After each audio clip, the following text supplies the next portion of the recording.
All right, y'all. I promised you that you would have a phenomenal speaker to talk about self-sabotage when it comes to money, and a phenomenal speaker I have. We have with us Reshell Smith, who is a certified financial planner.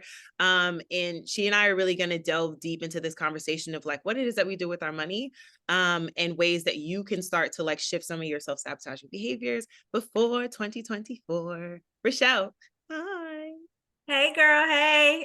Hi ladies. Yes. So Reshell, tell us more about you and what it is that you do. So about me, the greatest thing about me is I'm a mom, of Yeah. course. I'm sure all the moms would appreciate that Mhm. sometimes, right? True. Yes. I'm a mom. I am by trade. I am a certified financial planner.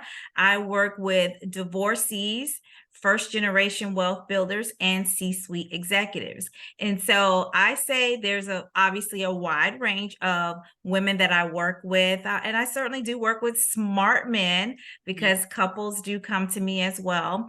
But Yeah. I want to focus on that first generation wealth builders because that encompasses a very large group, right? Yeah. Oprah's a first generation wealth builder. LeBron James is a first generation wealth builder. We've heard about their parents, and they didn't necessarily come from large sums of money. So you may be that for your family. A lot of us that are in that 6-figure, 7-figure mark are that for our family. So that first generation wealth builder can include quite a few people. I'm Yes. also the finance expert for NBC here in Orlando and 1680 Gospel. 1680 Gospel, which is a 3-time Stellar Award winner. So I'm the finance expert for them as well. So, a lot of my work is in the community, it's with women, and of course, in my financial services industry. Wonderful. I mean, aren't you the right person for this moment to have this conversation? Oh my gosh. Okay, so let's just jump right in. Let's jump Um, in.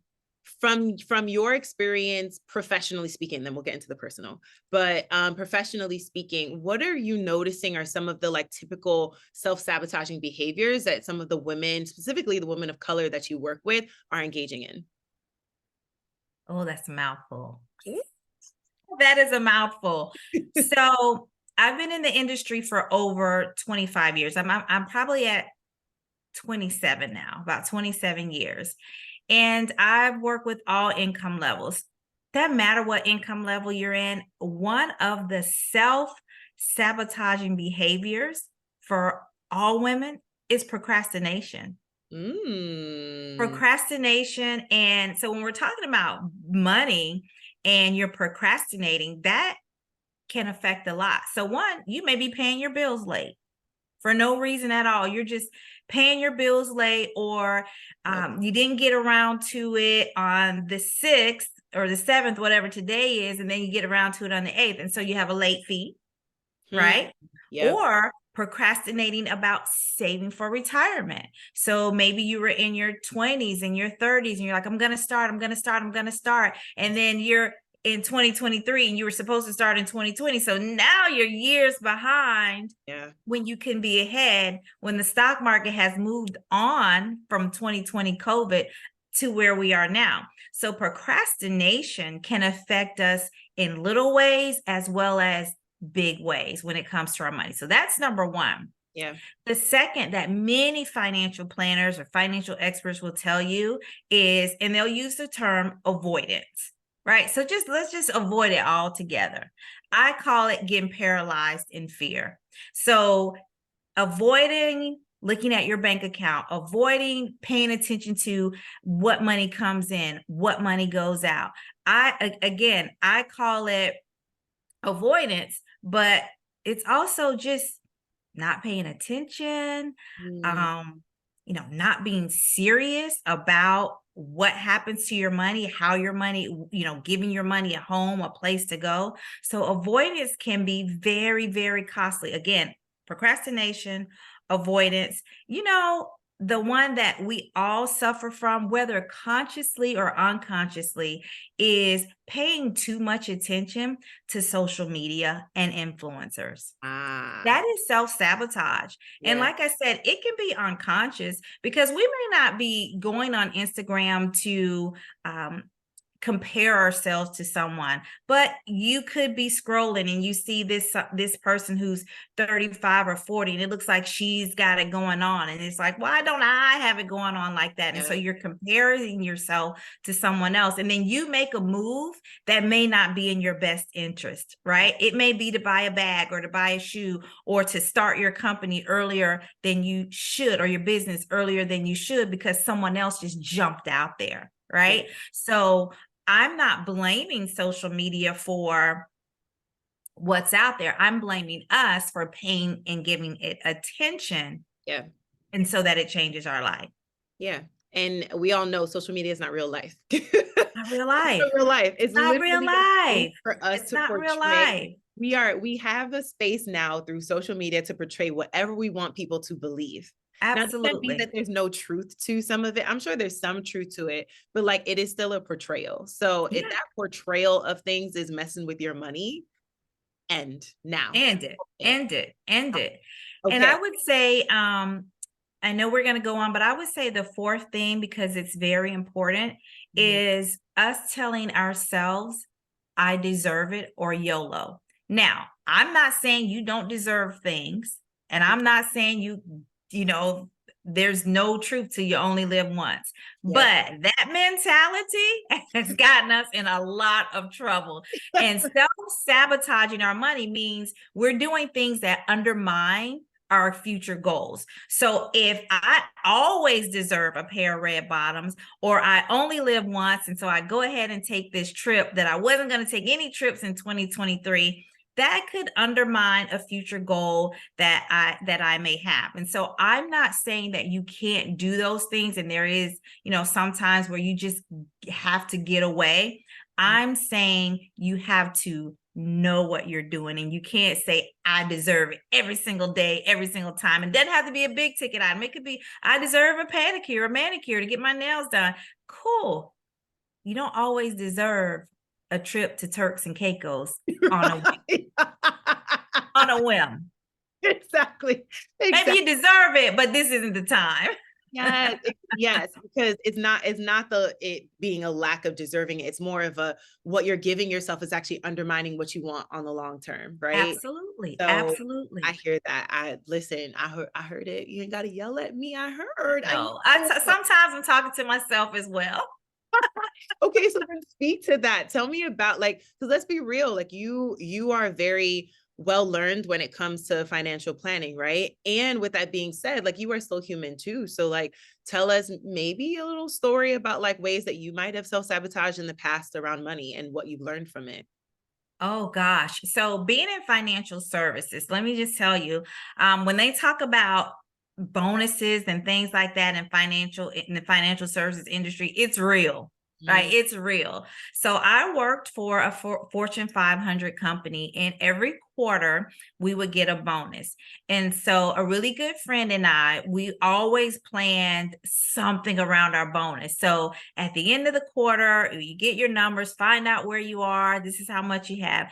And we were gone. Like we were outside in somebody's mall. We were shopping. We already had plans for that money before we got it. So that's self-sabotaging, spending before you got it. The other thing is self-sabotaging, undermining our retirement, right? Because if had we put those big dollars towards our retirement plan or future wealth building plans, then those would not have to be delayed. Now, she may have been better at it, doing it better than I have, maybe finding ways to spread up that pie, or create a pie of where that money should go. I wasn't good at that. I wasn't doing that because I always thought that it would come. I wasn't even thinking about one day I'm going to start my own business, and you don't get a bonus like that immediately. Right? yeah. So that was behavior that I had to curb. That behavior was curbed by force because, I didn't have it anymore. I had to do it. And so what I learned, and this is one of the recommendations that I would make and suggestions that I would make to you ladies, is to automate everything. Hmm. Right. So if you automate what goes into your retirement account, automate how your bills get paid. If you automate everything, there's no other middleman that has yourself that has to take that extra step to pay a bill or to fund for emergencies or fund for future goals. Automate everything, and that makes it clear, it makes it clean. You know that whatever's directly deposited into your account, that's what you got to work with, Mhm. because all the other stuff has already been taken out. It's gone, it's done, and what's left is what's left. Yeah. What about those nervous people who are like, yeah, but if I automate it, like I don't see the money. What if I'm like overpaying for certain things? Like, what do you suggest to those people who want to still have like some type of like a watchful eye for money going in and out?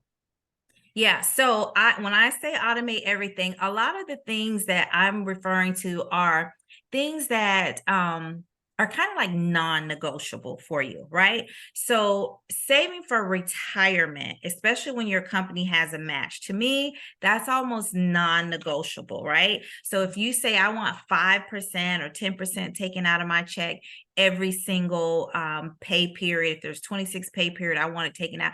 To me, that's non-negotiable. You're not going to change that. If you change that, it's usually during open enrollment or if your company allows you to change it. So that's like a non-negotiable. So when Mhm. it comes to savings, I don't see the fear in that. Now, when it comes to paying bills, I can see where there could be some fear there, because if you think that your electric bill is going to be, 157, and it's a very cold winter and something's happening, it's 357, and you automatically have it taken out.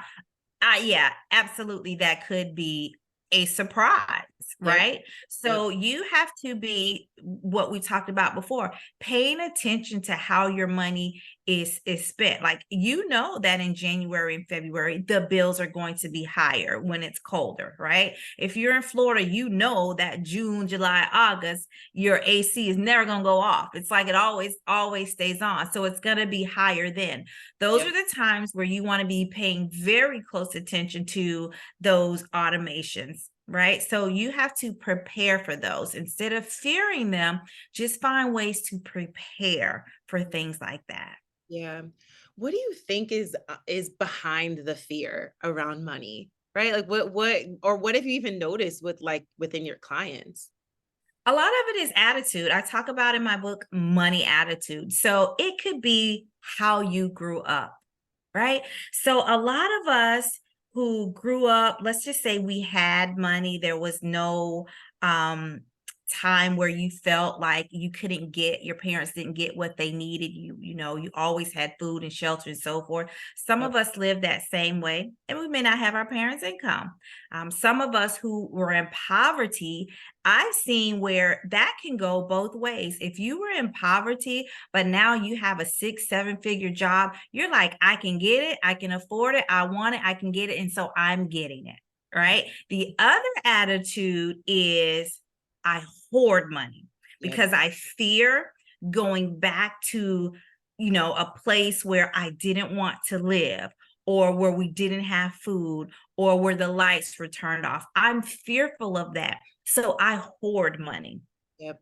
And both of those, if not balanced properly, could be a mistake. Because if you're hoarding money, some people, you're hoarding it in a safe, hoarding it under a mattress when you can be making 5% in a high yield savings account, Yep. or you're spending way more just because you have it when you should be pulling some of that back and saving for the longer term. Yeah. Yeah. Uh, I appreciate that. Like I'm receiving that like as an individual, right? And now I'm thinking about myself as like an entrepreneur. So Uh-huh. lately what's been coming up for me personally, I'm sure for some of the women who are going to be watching this, is like there is some money that needs to be spent as an investment that you don't see the return for just yet, right? All And so right. like what questions can you ask yourself, or like things that you can look for, like indicators that would help assure me that like, yeah, I just spent $300 on this thing. And I should spend $300 on this thing because it will return or it won't. I like, you get where I'm going with that? Sure. Mhm. Sure. So there's two things there. So there is a formula, and then there's the what if. So, first of all, the formula. I think just like an individual, you should have a formula or a split for where every dollar goes. So, as an entrepreneur, if you're making a profit, you should have a pie chart or a formula that says that if I get $500 in, then 50% goes back to the business, 20% goes here, and the other, what is that, 30% goes somewhere else. So you should have a formula for where your dollars go, right? So No it matter what, doesn't matter. no Doesn't matter what. matter if it's a $5, doesn't matter if it's $500 or $5,000. You need to have that formula. Mm. The other thing is back to what you're saying, it's the what if. And it's individual and it's even for entrepreneurs. What if I spend this $300? Then what happens? What is my expectation? So what if I go to Turks and Caicos today? How does that affect my long-term vacation goals of retiring at 55 and taking that trip around the world or whatever? So what if then? As an entrepreneur, what if I don't join the African American Chamber, the Chamber of Commerce? What if I don't pay this $500 or $1,000? Then I don't get to build up the network of people that I can work with, or the network of people who could potentially be my clients. So there's a lot that goes into that, where you place that money.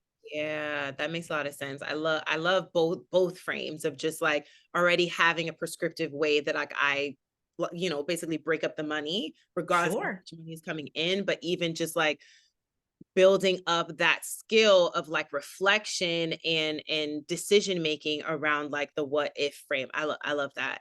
Oh, yes. Oh, Yeah, yes. I'm doing this for everybody. You're saving me. You saving me and you saving my money, girl.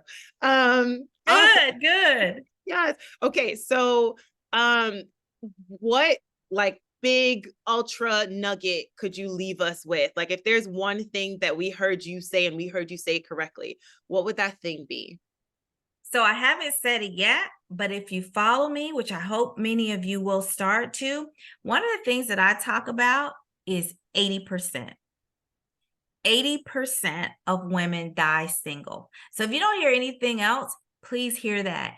80% of women die single. There's statistics out there, there's the research out there. Not because you want to, but typically men pass away before women. So you're a widow. Divorce rate is very, very high, right?